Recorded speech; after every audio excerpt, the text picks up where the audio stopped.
নমস্কার বন্ধুরা, জবজেনেক্স ইউটিউব চ্যানেলে আপনাদের প্রত্যেককে স্বাগত। ডিএ নিয়ে অত্যন্ত গুরুত্বপূর্ণ একটি আর্টিকেল একটি দৈনিক পত্রিকায় প্রকাশ করা হয়েছে, যেটা প্রতিটা সরকারি কর্মীর অবশ্যই জানা প্রয়োজন। বিস্তারিত কি বলা হচ্ছে এই ভিডিওতে আপনাদের সাথে শেয়ার করব।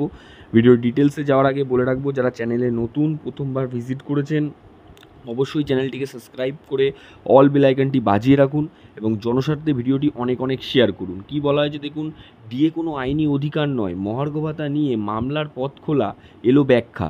বিস্তারিত কি বলা হচ্ছে এই ভিডিওতে আমরা দেখে নেব।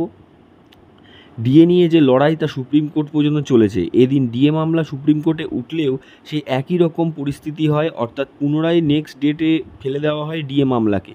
এই পরিস্থিতিতে বারংবার ডিএ মামলা পিছিয়ে যাওয়া নিয়ে ক্ষুব্ধ সরকারি কর্মীরা। এক্ষেত্রে সংগ্রামী যৌথ মঞ্চ সহ একাধিক মঞ্চ মনে করছেন, কেন এই ডিএ মামলা বারবার পিছিয়ে যাচ্ছে।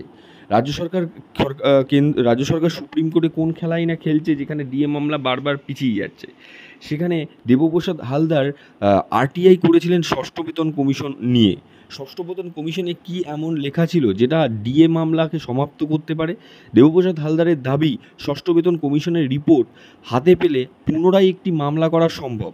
সেক্ষেত্রে পুনরায় মামলা করতে গেলে এই মামলার সমাপ্তির প্রয়োজন, অর্থাৎ এই ডিএ মামলার সমাপ্তি হলে পুনরায় একটি মামলা করতে পারেন দেবপ্রসাদ হালদার। সেক্ষেত্রে সুপ্রিম কোর্টে এই মামলা করা হবে, যেখানে ষষ্ঠ বেতন কমিশনে কোনো ডিএর উল্লেখ নেই। সেক্ষেত্রে তা নিয়ে কেস হতে পারে সুপ্রিম কোর্টে। সেক্ষেত্রে দেবপ্রসাদ হালদারের দাবি, ষষ্ঠ বেতন কমিশনের রিপোর্ট প্রকাশ করলেই রাজ্য সরকার ফ্যাসাদে পড়বে।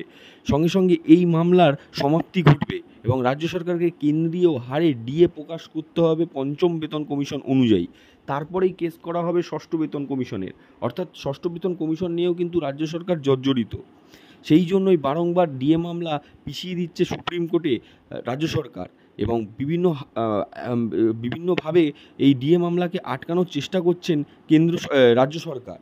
তো দেখতে পেলেন এখানে দেবপ্রসাদ হালদারের দাবি যে ষষ্ঠ বেতন কমিশনের রিপোর্ট কিন্তু কোনোভাবে প্রকাশ করছে না রাজ্য। ষষ্ঠ বেতন কমিশনের ডিএর কোনো উল্লেখ নেই। সেক্ষেত্রে ষষ্ঠ বেতন কমিশনের রিপোর্ট হাতে পেলে পুনরায় একটি কেস করতে পারেন দেবপ্রসাদ হালদার বাবু, কিন্তু তার জন্য এই ডিএ মামলার সমাপ্তির প্রয়োজন। সঙ্গে ষষ্ঠ বেতন কমিশনের রিপোর্ট এই ডিএ মামলার সমাপ্তির ক্ষেত্রে অনেকটাই হেল্প করবে বা সাহায্য করবে। খুবই গুরুত্বপূর্ণ আপডেট ছিল, আপনাদের সাথে শেয়ার করলাম। লাইক করে বন্ধুদের মাঝখানে শেয়ার করে দিন।